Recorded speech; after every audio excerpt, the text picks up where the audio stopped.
Hello, I'm Sunita Williams. I'm up here on the International Space Station.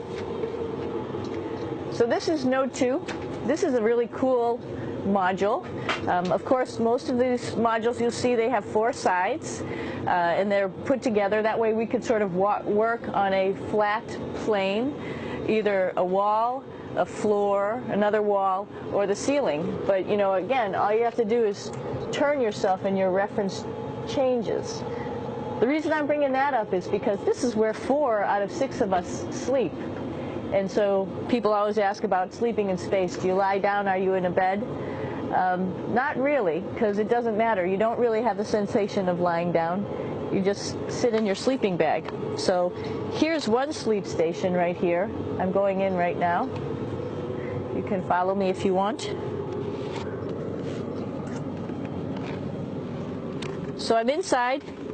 It's sort of like a little phone booth, but it's pretty comfy. I've got a sleeping bag right here that we sleep in, so we don't have sort of like a little bit of a cover. We don't fly all over the place. But you know, you can sleep in any orientation. I have it sleeping, feeling like I'm standing up right now, but like you saw, I'm on the floor. But it doesn't matter if I turn over and I sleep upside down. I don't have any sensation in my head that tells me that I'm upside down, so it really doesn't matter. The sleep station is also like a little office. We've got a computer in here.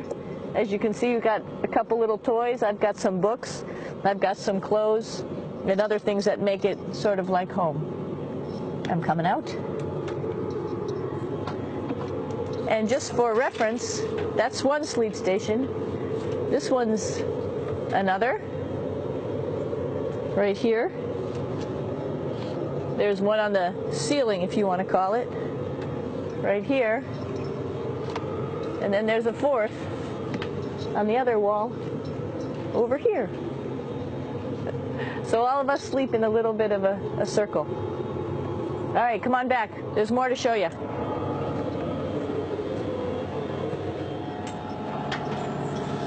I know that there's some questions about how to use the bathroom and how do you actually live in space like normal, like at home. I mentioned real quickly about getting up in the morning and brushing your teeth and washing your face. Well, how do you do that? Well, here is the bathroom essentially. You get up in the morning and we have a little kit, and it has all the essential things that you need, like your toothbrush and toothpaste and brush. See how much better the brush makes my hair look? I'm just joking. It still stands up straight. It doesn't matter where you are. It's always going to stand up straight while you're up in space. A lot of people ask about toothbrush and toothpaste. So, luckily enough, toothpaste, you can do it upside right this way, is sticky, and so it sticks to your toothbrush. No problem. Another cool thing is that water sticks to your toothbrush too. If you can see it, I'll have some water come out. The water is pretty neat up in space. It'll stick to your toothbrush and it will make a big bubble, and that's just by surface tension. And then you can drink it.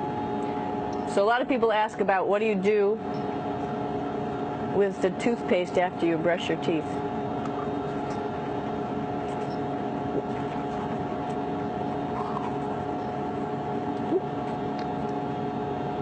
Two options.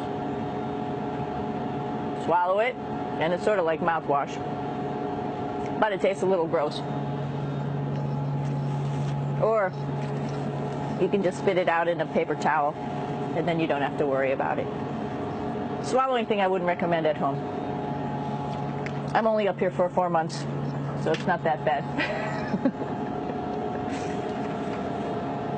One of the most pressing questions about living in space, of course, is the bathroom. So let's take a look at that little piece of work. Come on in.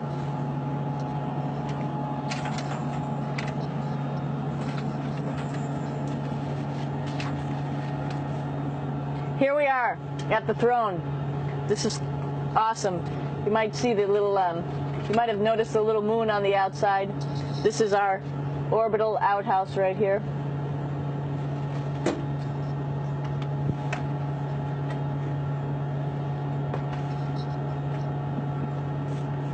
And of course, it serves for two functions. Number 2, right here. I'll show you. But you see it's pretty small, so you have to have pretty good aim, and you be ready to make sure things get let go the right direction. And it smells a little bit, so I'm closing it up. And that's, of course, for number 2. And this guy right here is for number 1. So they're sort of two slightly separate functions, but you can do a little, essentially both, by hanging on right here and doing number 1 and number 2. I might add it's color coded, so you really don't get it mixed up, which is nice. This is yellows for number 1. And also there's a selection of paper. People always ask about toilet paper. What do you do with toilet paper? What kind of toilet paper do you have? We have gloves, just because sometimes it does get messy. We have some Russian wipes, which are a little bit coarse if you like the coarse type of toilet paper. We have some nice tissues, which are nice and soft if you like soft toilet paper. We have Huggies, just for any cleanup. You know, we were all babies once, and this sort of helps. And then if things get really out of control, we have disinfectant wipes, just to make sure we clean up here. Because, you know, just like the water I showed you, the number 1 stuff can sort of go all over the place if you don't aim correctly. And did I mention both of these have a little bit of suction, so they should keep things going in the right direction. But like I said, sometimes things get a little out of control if you are out of control yourself flying around. So we have lots of protective stuff. And of course, you do have your privacy. Here's a little door.